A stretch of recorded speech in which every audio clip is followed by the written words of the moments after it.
Okay, let's take a look at the beginnings of your scene. We talked a little bit in the introductory macro structure video about what each of the sections of your scene have to accomplish, and now we're going to really dig into beginnings. So remember, we said here are all the things that you need to accomplish in your beginning. You need to use one of the, you need to have an opening, basically. You're going to want to pick one of the 10 common types. Or maybe you have like a really special idea for the opening of your scene that you're going to use. You're going to want to have a hook that immediately grabs the reader. It might not be in the opening, or it might be the opening. It just kind of depends. It's great if your opening is a hook, of course. But the sooner you can start putting hooks in the scene, the better. You want to make sure you're orienting the reader in the point of view character's world.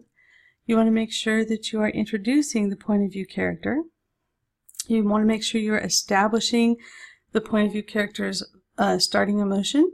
You want to establish their goal for the scene. And you want to make sure you have introduced conflict and stakes. In other words, what problem is the character trying to solve? How are they being impeded in solving that problem? And what does that problem mean to them? What does success and failure mean to the character? That's basically what stakes are. So let's dig into the 10 basic types of scene openings, and these are the most common. There are probably others that you can think of, but these are the ones that tend to get used over and over and over again because they're very effective.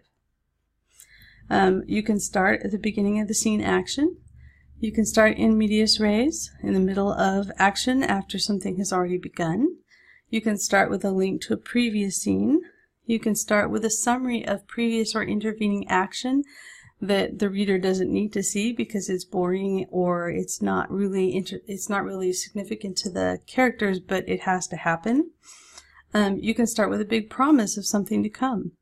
You can start with setting, but if you start with setting, you always want to have the setting, the characters interacting with the setting so that there's action involved in understanding the setting. You can start by introducing a character. You can start with dialogue. You can start with an observation, and the most effective ones of these are usually either funny or philosophical or wise. Or you can start with a zoom in, and we're going to just talk about every single one of these types of scene openings and how you do them. So starting at the beginning, this is a very simple, basic way to start a scene. It can be very effective, especially if you do it in a vivid way. But basically you just start right at the beginning of the scene action. In this example, and I just want to say that I am trying not to make these examples the most sterling examples. They are not the best written. Some of them are actually even a little heavy-handed because I want you to really understand the difference between the types. So the focus here is not on like coming up with the best possible example. It's coming up with the most obvious kind of example of each type of opening so that it's really easy for you to tell them apart. So here's beginning at the scene action. Penny hurried into the grocery store break room and slipped on her apron a second before she was supposed to clock in. Very simple. We just see the character starting off the scene with whatever they're doing right at the beginning of the action before trouble starts. The second kind, in medias res, is basically where you start in the middle of scene action after something significant has already happened. So basically you're plunging the reader into the action, and the reader is going to have to catch up and figure out what actually led to this situation. The example sentence: Alex lunged sideways, barely avoiding the fireball that splattered against the brick wall behind him. So basically we're starting in the middle of a magical battle. We have no idea why they're having a magical battle. We don't, at this point, if this is an opening scene of a story, we don't know who Alex is fighting. If this is happening in the middle of the story somewhere, we might know who Alex is fighting, but we probably missed part of the fight. But either way, the reader just kind of has to jump in and run with it, and maybe we find out how the fight started and maybe we don't, and that's okay either way. You just have to pick the approach that works with the story you're trying to tell. So the third type of opening, linking to a previous scene. This is basically where you just start the scene by reminding the reader of something that happened before that's relevant to the current scene. And that's a very important part of this. It needs to be relevant to what's happening in the scene right now. Our example, in spite of the tequila shooters he drank last night, Sam's headache wasn't as bad as he expected. So we know that Sam was drinking last night. We might have seen that, or we might have seen him just before he had the tequila shooters. We know the after effects, and we're kind of starting to see how last night is going to affect his day today. So the link to a previous scene is really great for a scene where you are showing the consequences of someone's behavior before. It kind of makes really clear to the reader the causality in terms of this scene being triggered by something that happened that they've already seen, or maybe that happened off screen. Okay, the fourth type of opening, a summary of previous or intervening action. This is where you let the reader know about things that have happened since the previous scene. And usually those are things that aren't interesting to the reader, but the reader has to know that they happened. For example, in movies they do montages to cover this. Or they have dialogue where basically they sum up something really boring, like if your characters are staking out a bad guy's office building for 2 days, we don't want to see like every second of that 2-day steakhouse, only to then find out that nothing came out of it and the bad guy was wise enough to avoid his office building. We just want a summary of that. So here's our example of the summary opening. 4 months went by faster than Jenny expected. Every time she managed to fix one problem with her balance bar routine, another one cropped up. She practiced her heart out, but she still didn't feel ready for Olympic tryouts. So we basically, in these 3 sentences, covered 4 months of failure. We know how long it's been since we last saw Jenny. We know what she's been doing in those 4 months. She's basically been practicing her little butt off, and she's still not where she needs to be. And we know that this next scene is starting out with Jenny in a place of not being ready for whatever's coming next. So it's a very efficient way to communicate a whole lot to the reader in a really quick period of time. And if you've got a big gap of time in your story, this is a great way to handle that without having to spend a lot of time on that gap where a lot of interesting stuff does not happen. So, opening number 5, the big promise. This is where basically you start the scene by making a promise to the reader that something interesting is coming in the scene. For example, the next words out of Carl's mouth would forever change how I saw myself. We don't know what those words are, but we are forewarned that whatever conversation is going to happen in this scene is going to be something that is going to profoundly affect the narrator, that point of view character, and whatever happens to him in the rest of the story. So, the 6th type of opening, setting, but of course always setting in action.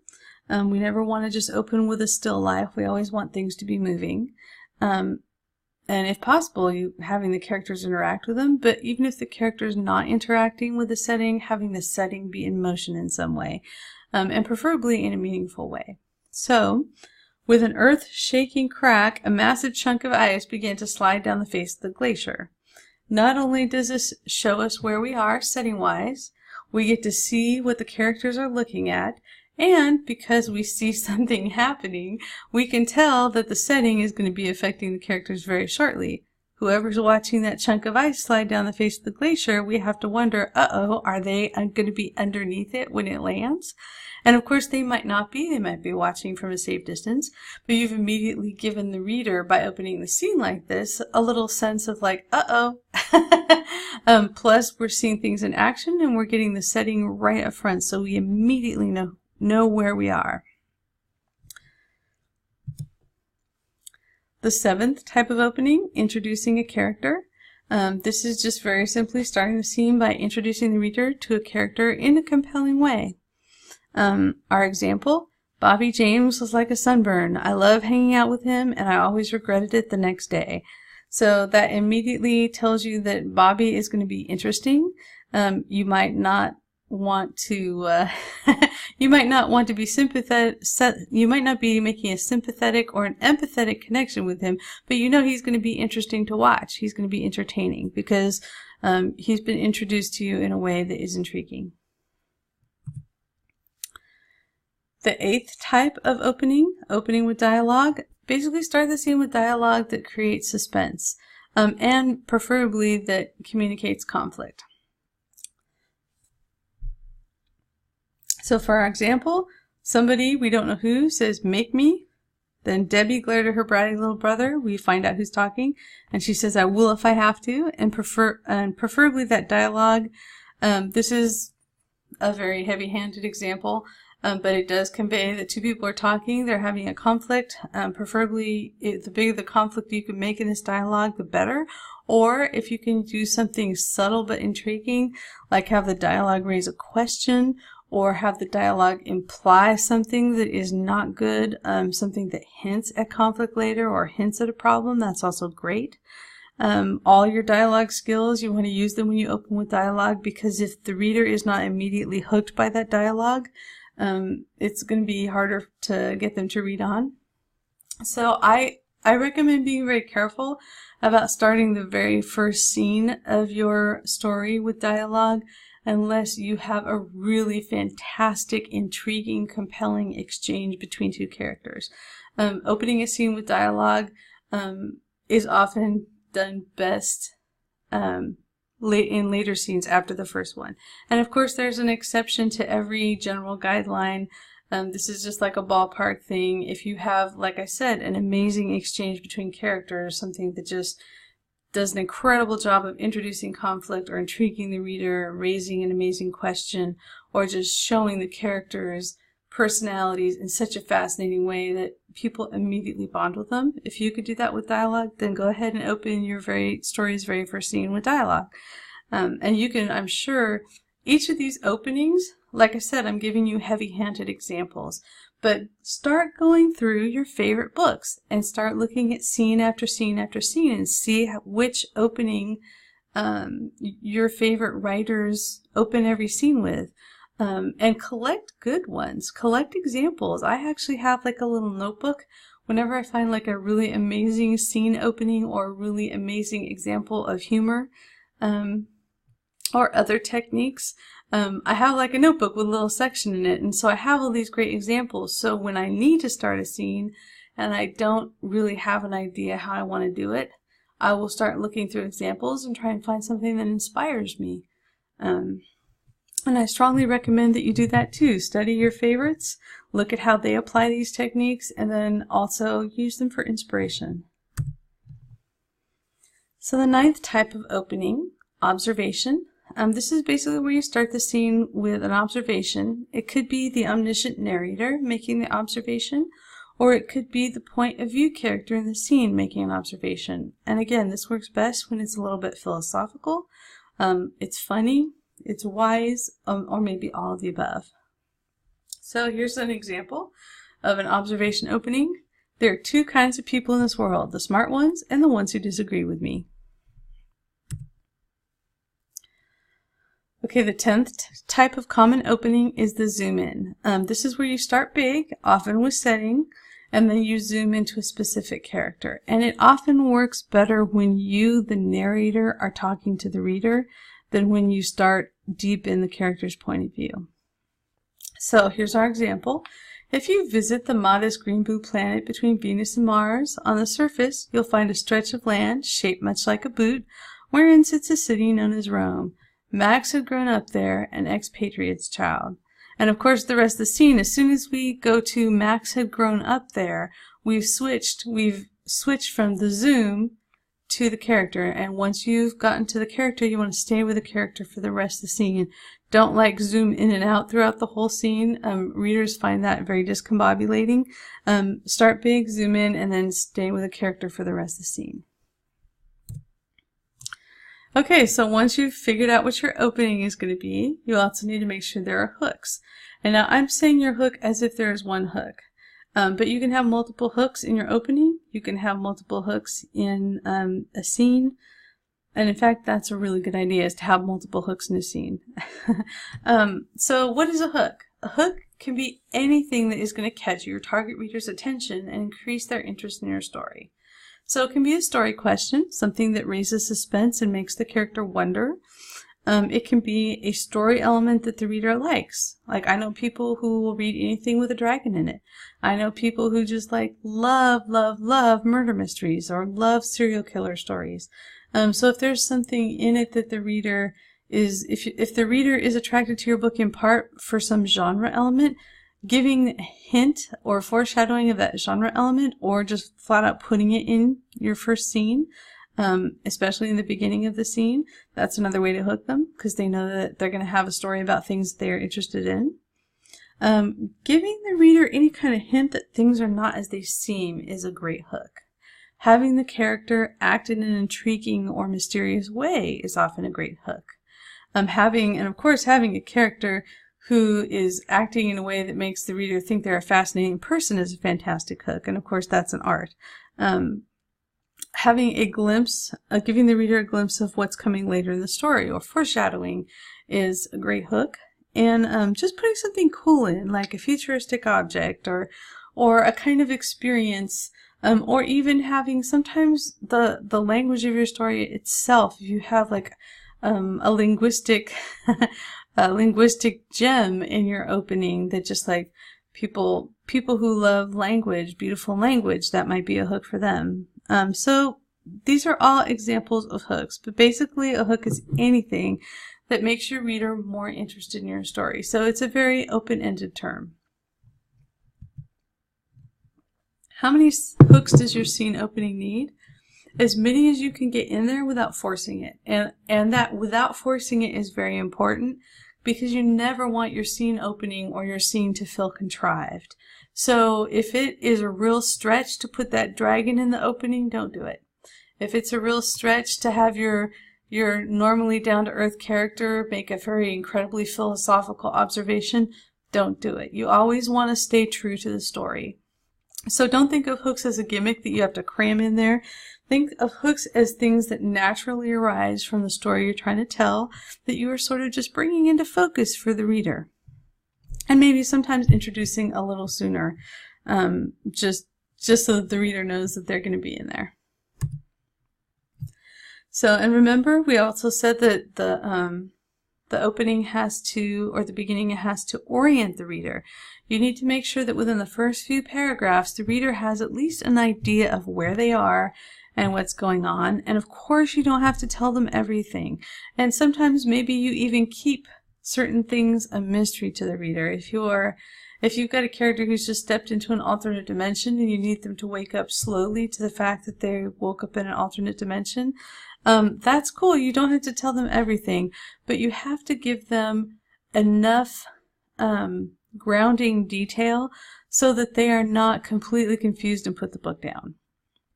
And sometimes you have to rely on your critique partners to really know what the right amount of detail is there, because sometimes you know the world so well, it's hard for you to notice like which of those things the reader really has to know, which of those things the reader is going to fill in or not care that they don't understand.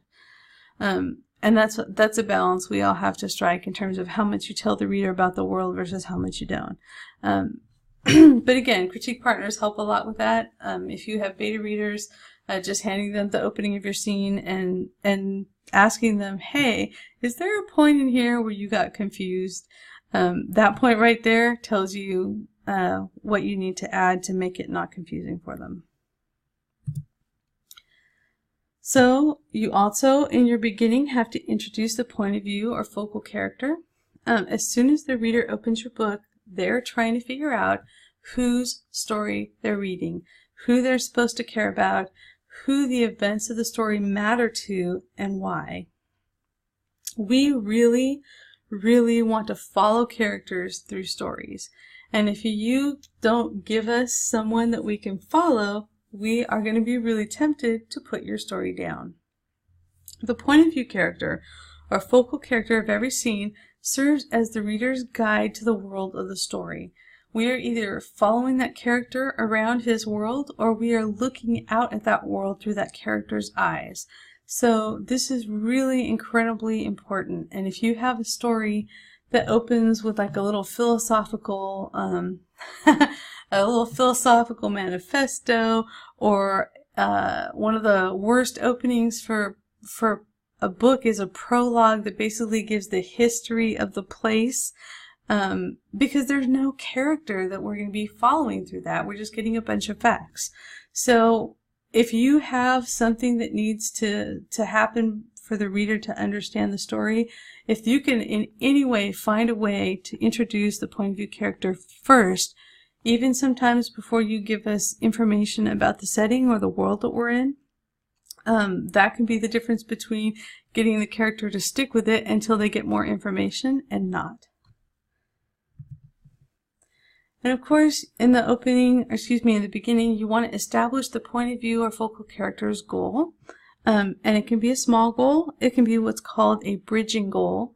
Maybe it's not the character's main goal for the story, but it's something they're trying to do that leads them into the main conflict. Whatever goal you pick, make sure that the point of view character is trying to do or get something when the story opens. Secondary characters are more likely to provide opportunities for conflict if their goals are different from the point of view character's goals. Or you can give your secondary characters the same goal but have them try and accomplish it in a different way than the point of view character, and that can create conflict too. Okay, establishing conflict and stakes. What in your opening is going to stop the point of view character from immediately achieving his or her goal for the scene?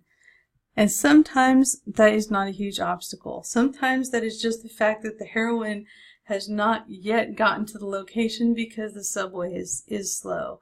Or it could be something like there's a security guard where the character did not expect a security guard to be, and now they're trying to figure out how to get past him. It doesn't have to necessarily be a giant conflict that you open your scene with, but the character needs to immediately encounter something that is stopping them from achieving their goal in the scene. So what does the point of view character gain if she succeeds, or lose if she fails? That's another thing that you need to consider. That's stakes, right? It's like, what is going to happen if the character fails? Is she going to lose her job? Is she going to lose her life? Is she going to lose her one true love? What is she gaining? Is she going to be rich forever? Is she going to be famous? Is she going to find her true love if she succeeds in her scene goal? You want to have a clear image for yourself, and you want to give the reader at least a hint. Sometimes it's true that you don't want to just immediately tell the reader up front what problems the character is having and what the stakes are. But you do want to give them enough of a hint that there is a conflict and that there are stakes, and let us know, at least what ballpark we're in for both of these things, so that readers know that something significant is happening and that it matters whether or not the character achieves anything during the scene. Remember, if the character cares about what's happening in the scene, because the character has things to gain and lose, as long as the reader likes that character or cares about that character enough to root for them, then whatever's happening in the story becomes something that the reader also cares about. That's how you engage the reader in the story and in the stakes and make them sweat bullets later on, is by early in the story and early in each scene, you give them a reason to really care about what's happening by showing them why it's important to the characters. So, we've talked a lot about what you have to do in the opening of a scene. And I think we talked a little bit about length. It varies so much by scene in terms of what story you're telling and what the scene needs to accomplish, how much time beginnings take up. They could be as little as 10% of the scene word count wise. They could be as much as 25% of the scene word count wise. If you haven't done all of these things that we've talked about in the video by the time you are 25% into the scene in terms of word count, which of course might be something you don't know until you finish the scene, but if you're still trying to establish conflict and stakes, or put in a hook, or establish what the character's goals are, or any of these things we're talking about in this video by about 25%, your scene is starting off too slow, and you're going to want to think about how you can rework it so that these things get introduced sooner. So I'll see you in the middles video.